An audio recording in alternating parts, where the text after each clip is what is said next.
So, hello everyone, welcome to Math Pro YouTube channel. কেন্দ্র ও রাজ্য সরকারের বিভিন্ন প্রতিযোগিতামূলক পরীক্ষার জন্য যারা প্রস্তুতি নিচ্ছ তাদের ক্ষেত্রে খুবই একটি উপকারী চ্যানেল। তো বেসিক্যালি WBSSC গ্রুপ সি ও ডি, WBPSI, WBP কনস্টেবল বিভিন্ন পরীক্ষার ডেট ইতিমধ্যে প্রকাশিত হয়ে গেছে। তো সেজন্য আমি WBSSC গ্রুপ সি ও WBPSI এর বিগত বছরের অঙ্কগুলো আমি আপলোড করে দিয়েছি। আজকে নতুন করে শুরু করতে চলেছি WBP কনস্টেবলের PYQ সিরিজ। তো যদি ভিডিওটি ভালো লেগে থাকে তাহলে অবশ্যই চ্যানেলটিকে সাবস্ক্রাইব করে রাখবে পরবর্তী ভিডিওগুলোর আপডেট পাওয়ার জন্য। আর যদি আমার কন্টেন্টগুলো ভালো লেগে থাকে তাহলে অবশ্যই একটা মন থেকে লাইক দিয়ে দিবে। তো চলো দেরি না করে শুরু করা যাক। তো ফার্স্ট কোশ্চেন বলছে কোনো আসল অর্থাৎ প্রিন্সিপাল সরল সুদে 20 বছরে 3 গুণ হয়, তাহলে বলছে ওই আসল একই সুদের হারে কত বছরে দ্বিগুণ হবে। তো আমি স্লাইডটার কালারটা চেঞ্জ করে নিচ্ছি। তো বলছে কোনো আসল সরল সুদের হারে 20 বছরে 3 গুণ হয়, তার মানে 20 বছরে কত গুণ হয়? 3 গুণ হয়, অর্থাৎ 100 টাকা হয়ে যায় 300 টাকা, তাই না? তাহলে কয় টাকা বেশি হয়ে যায় সুদটা? যে না, 200 টাকা। এরকম 100 টাকার জন্য যখন 3 গুণ হয়ে যাবে তখন হবে যোগ 2, যখন 2 গুণ হয়ে যাবে তখন হবে যোগ 1, মানে 1 টাকা 3 গুণ হয়ে যায়। তাহলে কত টাকা বাড়তেছে? 2 টাকা বাড়ে সুদ। তো সেরকম 20 বছরে 3 গুণ হয়, মানে বাড়তেছে হচ্ছে 2 করে। তাহলে বলছে ওই আসল একই সুদের হারে কত বছরে দ্বিগুণ হবে। তাহলে কত বছরে দ্বিগুণ হবে মানে কি? বছরটা বার করতে হবে। না, কত বছরে দ্বিগুণ হওয়া মানে যোগ 1 হচ্ছে। তাহলে দেখো এখানে 2 এর জন্য হচ্ছে 20 বছর, তাহলে 1 এর জন্য হয়ে যাবে 10 বছর। ঠিক আছে, দিস ইজ দ্য অ্যান্সার। তো যখন সুদ মানে সরল সুদের হয় যখন গুণ 3 গুণ হোক 4 গুণ হোক 4 গুণ যখন হবে তখন হয়ে যাবে সুদ কয় টাকা হয়ে যাবে? তখন 300 টাকা। তো সেরকম যত গুণ হবে তার থেকে সুদটা যোগ হয়ে যাবে, মানে হচ্ছে 1 টাকা হলে হয়ে যাবে 3 গুণ হয়ে গেলে হয়ে যাবে 2 টাকা। ঠিক একই রকম কেস। ওকে, চল নেক্সট কোশ্চেন। সোজা কোশ্চেন ছিল, এগুলো সব প্রিভিয়াস ইয়ারের প্রশ্ন। আচ্ছা, বলছে কোনো দোকানদার কি অনুপাতে প্রতি কেজি 15 টাকা ও প্রতি কেজি 12 টাকা দামের ডাল মিশ্রণ করে প্রতি কেজি ডাল 16.5 টাকায় বিক্রি করলে তার 20% লাভ হবে। আচ্ছা, তাহলে এই অঙ্কটা আমি কি দিয়ে করবো? এই অঙ্কটা আমরা করবো হচ্ছে এলিগেশন পদ্ধতি দিয়ে। তো দেখো এটা হচ্ছে ক্রয় মূল্য, ঠিক আছে? এটা কিন্তু এটা হচ্ছে ক্রয় মূল্য। একটা ডালের দাম 15 টাকা কেজি, আর একটা দেখুন 12 টাকা কেজি। আর মিশ্রণটার দাম দেওয়া আছে কত? এটা বিক্রয় মূল্য দেওয়া আছে 16.5 টাকা। ঠিক আছে, তাহলে দেখো আমরা মিশ্রণের ক্রয় মূল্যটা বার করতে হবে, তবেই অঙ্কটা সলভ হবে। তাহলে দেখুন 20% লাভ, 20% লাভ মানে হচ্ছে 1/5 যোগ, তাহলে মাল্টিপ্লাইং ফ্যাক্টর কত? 6/5। ঠিক আছে, যখন 5 টাকা ক্রয় মূল্য তখন 6 টাকা হচ্ছে বিক্রয় মূল্য। তাহলে বিক্রয় মূল্যটা দেওয়া আছে, তাহলে বিক্রয় মূল্য কত? 16.50 টাকা। কত গুণ? তাহলে হচ্ছে 6 দিয়ে হচ্ছে কত গুণ হবে? 12 4 45, তাহলে 6 7 42, 3 0 5, তাহলে কত? 2.75 টাকা। মানে 7 5 গুণ, তাহলে 5 এর ভ্যালু কত হয়ে যাবে? 5 এর ভ্যালু হচ্ছে, তাই না, 13.75। তাহলে এটা হচ্ছে মিশ্রণের ক্রয় মূল্য। এবার দেখো এলিগেশন দেখো, এটা ফার্স্ট ডাল, এটা হচ্ছে সেকেন্ড ডাল। তাহলে ফার্স্ট ডালের হচ্ছে দাম কত সিপি 15 টাকা, সেকেন্ড হচ্ছে 12 টাকা, দুইটা মেশানোর পরে দাম কত হয়ে গেল? 13.75 টাকা। তাহলে এলিগেশন লাগিয়ে দাও। এলিগেশন কি? এটার থেকে এটা বিয়োগ করতে হবে, এটার থেকে এটা বিয়োগ করতে হবে। তাহলে 15 থেকে 13.75 বিয়োগ করলে কত হবে? 1.25, তাই না? আর 12 থেকে 13.75 বিয়োগ করলে হবে হচ্ছে 1.75, দশমিক উঠে গেল।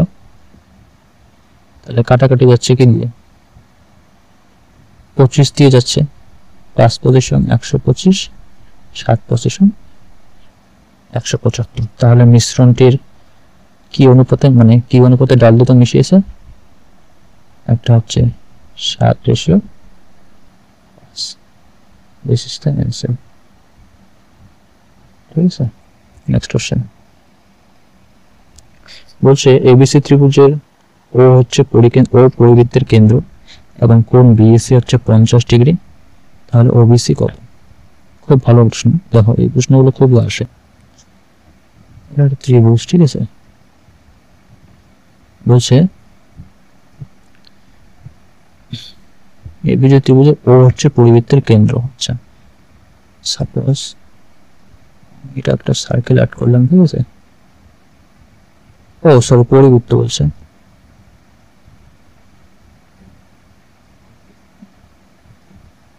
ধরুন একটা সার্কেল, তাহলে এটা হচ্ছে পরিকেন্দ্র এবিসি ত্রিভুজ এ বি সি হচ্ছে ও। বলছে কোণ বিএসি 50 ডিগ্রি, মানে এটা হচ্ছে 50 ডিগ্রি। তাহলে বলছে ও বিসি এর মান কত?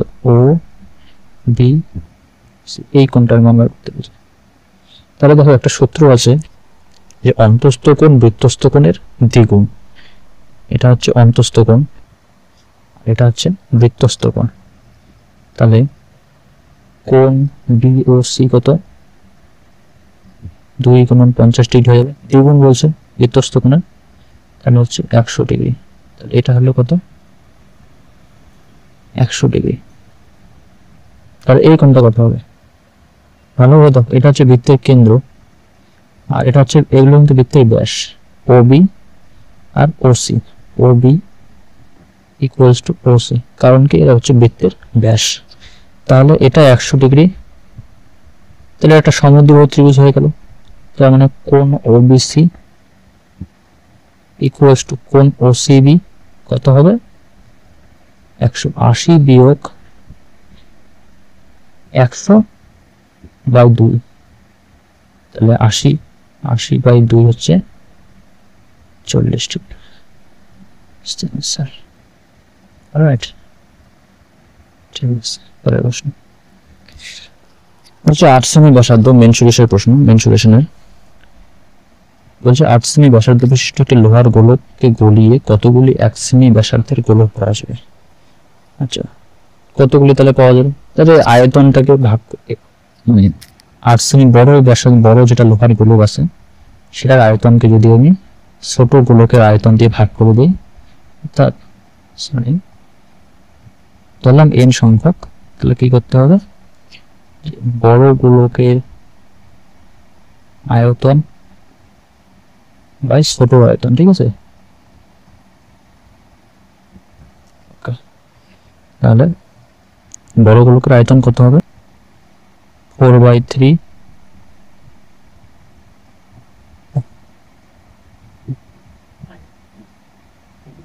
n equals to 4/3 pi r cube, এখানে r কত? 8 সেমি, বাই 4/3 পাই 1 এর কিউব। তাহলে 4/3 আর 4/3 ক্যান্সেল, 1 এর কিউব মানে 8, তার মানে 8 এর কিউব হচ্ছে কত? 8 এর কিউব হচ্ছে 512, এটা হচ্ছে আনসার। ঠিক আছে, নেক্সট। আচ্ছা, এভারেজ গড় বলছে 6টি সংখ্যার গড় যদি 17 হয় তবে সংখ্যাগুলির যোগফল কত? আচ্ছা, আমরা কি জানি যে গড় ইকুয়ালস টু যে সংখ্যাগুলির যোগফল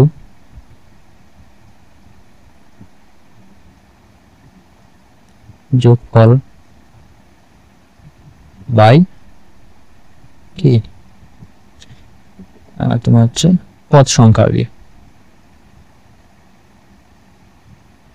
অর্থাৎ এখানে সংখ্যাগুলির যোগফল দেওয়া আছে, যাওয়া নাই, বার করতে হবে আমাদের। গড় দেওয়া আছে, গড় কত? 17, আর যোগফল বার করতে হবে, ধরলাম এক্স বাই হচ্ছে তাহলে কত? এখানে আসবে হচ্ছে 6টি সংখ্যার গড় বলছে, তাহলে এক্স ইকুয়াল টু 6 সুতরাং কত হয়? 102। চলো নেক্সট। বলছে কোনো ঘনকের প্রতিটি বাহু যদি 10% করে কমানো হয় তবে তার পার্শ্বতলের কত শতাংশ কমবে? খুব ভালো প্রশ্ন। দেখো, এটা জিনিসগুলো করার জন্য যেটা লাগে সেটা হচ্ছে সাকসেসিভ পার্সেন্টেজ চেঞ্জ, অর্থাৎ ঘনকের ক্ষেত্রফলের সূত্র কি? হচ্ছে বাহু গুণন বাহু, তাই না? বাহু গুণন বাহু, তাহলে প্রতিটি বাহু 10% করে কমানো হয়েছে, এটা 10% কমানো হয়েছে, সরি এটা 10% কমানো হয়েছে, এটাও 10% কমানো হয়েছে। তাহলে সাকসেসিভ পার্সেন্টেজে কি করতে হবে? 500, ও সরি সরি সরি আমি প্রশ্নটা পড়তে ভুল করলাম, সরি। বলছে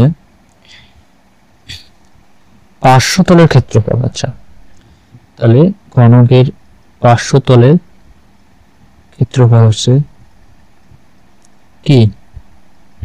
এটা ঘনক না, এটা ঘনক, তাহলে পার্শ্বতলের ক্ষেত্রফল হচ্ছে কত? 4টা, কারণ আমরা শুধু 4 দেওয়ালের ক্ষেত্রফল নিব, উপর আর নিচটা হচ্ছে বাদ, দেওয়াল আর মেঝে, সরি ছাদ আর মেঝে হচ্ছে বাদ, তাহলে 4 দেওয়ালের ক্ষেত্রফল, তাহলে 4 ইন্টু এ গুণন এ স্কোয়ার। ও তাহলে এটা তো কনস্ট্যান্ট, তাহলে অর্থাৎ পার্শ্বতলের ক্ষেত্রফল কোথায় ভেরি করতেছে? এ গুণনে বাহু গুণন বাহু, তাহলে বাহু 10% করে কমতেছে, আর এটা বাহু সেম কমতেছে, তাহলে দুইটাই সাকসেসিভ লাগাতে হবে আমাদের। তাহলে সাকসেসিভের নেট চেঞ্জ কত হবে? যে যেহেতু দুইটাই কমতেছে তাহলে নেট পরিবর্তন ইকুয়ালস টু, সেদিন আগের দিন সূত্রটা লিখেছিলাম যে -x - y plus xy by 100% change. ঠিক আছে, তাহলে কত আসতেছে? তাহলে -10 প্লাস 100 বাই কত? 100, এটা ক্যান্সেল, তাহলে কত আসতেছে? এটা 1 না, তাহলে -10 মাইনাস কত হচ্ছে? 20 আর প্লাস 1 এত পার্সেন্টেজ চেঞ্জ সমান সমান -19%। তাহলে মাইনাস মানে হচ্ছে কি হবে? কমবে, অ্যান্সারে দেওয়াই আছে কমবে, কারণ কত শতাংশ কমবে? 19%। ঠিক আছে, চলো এত তো করার না, এগুলো সূত্র একবারই করা যায়। আচ্ছা, নেক্সট প্রশ্ন। নিচের ত্রিভুজে যদি এসি ইকুয়াল টু, আচ্ছা এসি কত? 20 মিটার, আর বিসি হচ্ছে 50 মাইনাস এক্স, আর এবি হচ্ছে এক্স। আচ্ছা, তাহলে এবি কত হবে? দেখো, এই অঙ্কগুলো করার ক্ষেত্রে যেহেতু আমার একটা প্রথমে দেখে তোমাকে মাথায় রাখতে হবে, যেহেতু এটা একটা সমকোণী ত্রিভুজ বলছে, তাহলে কি লাগবে, সমকোণী ত্রিভুজের ট্রিপলেট লাগবে। তাহলে আমরা অপশন এলিমিনেশন অথবা হিডেন ট্রায়াল দিয়ে করতে পারবো।